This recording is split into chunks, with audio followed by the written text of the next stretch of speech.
Since Donald Trump took office almost a year ago, one of the most vexing questions has been what will an America First foreign policy mean?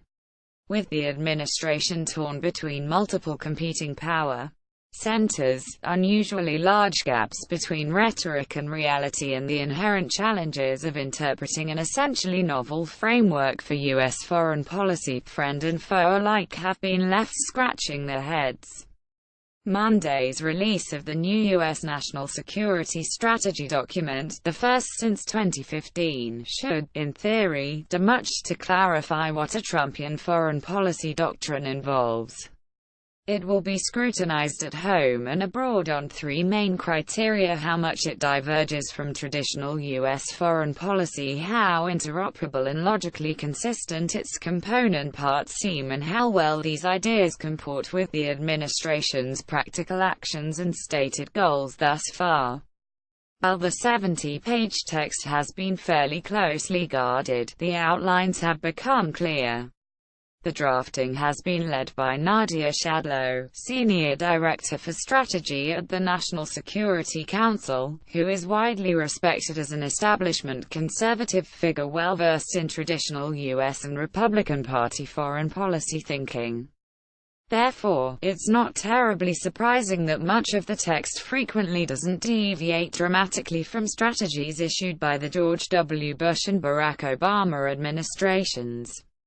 While the continuities will be marked, there will also be some significant distinctions. Perhaps most notably, and unsurprisingly, the Trump strategy will downplay, although not eliminate, several traditional pillars of U.S. foreign policy, particularly the role of values and human rights and the importance of multilateral institutions, alliances and treaties. Even more strikingly, the virtues of nationalism, and indeed parochialism, will be stressed at the expense of Washington's traditional championing of a rules-based international order that promises win-win scenarios. Instead, much of this strategy will implicitly assume an anarchical international competition of all against all, with clear winners and losers fighting over limited and diminishing, rather than expanding, global prizes and resources. Critics will protest a surrendering of principles while supporters defend clear-headed realism.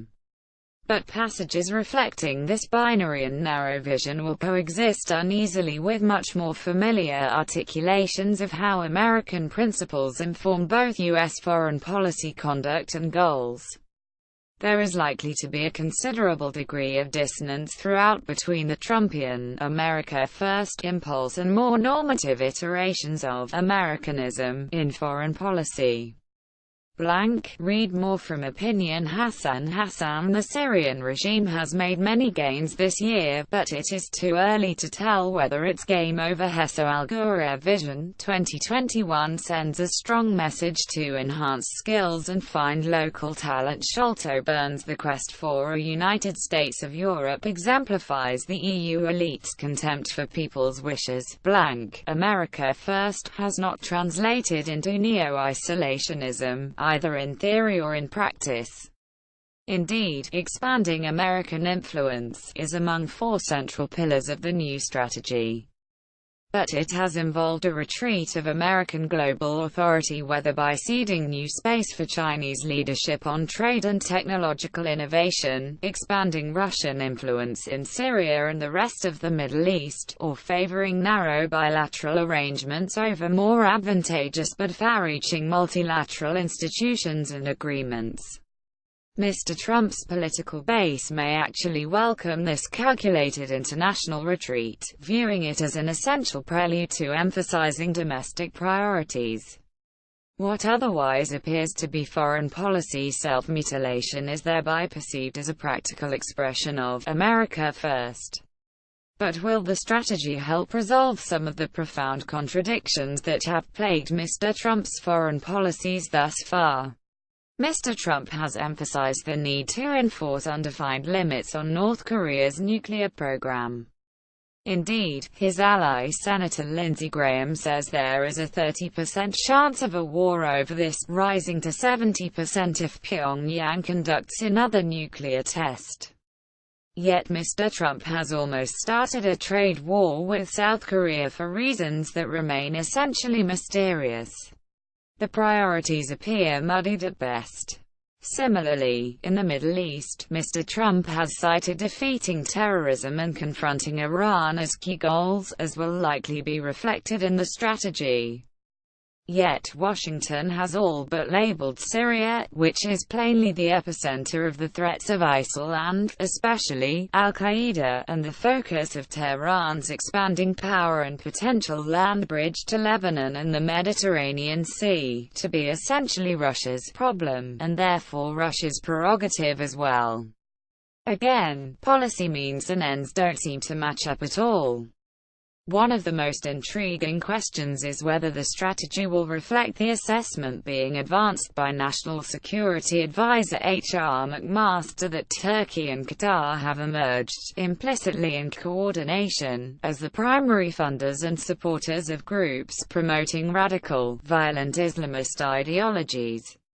This is a welcome recognition of a real threat. But it's also at odds with Washington's increasingly even-handed approach to the boycott of Qatar, its continued embrace of Turkey, and, especially, Mr. Trump's endless praise of Recep Tayyip Erdogan.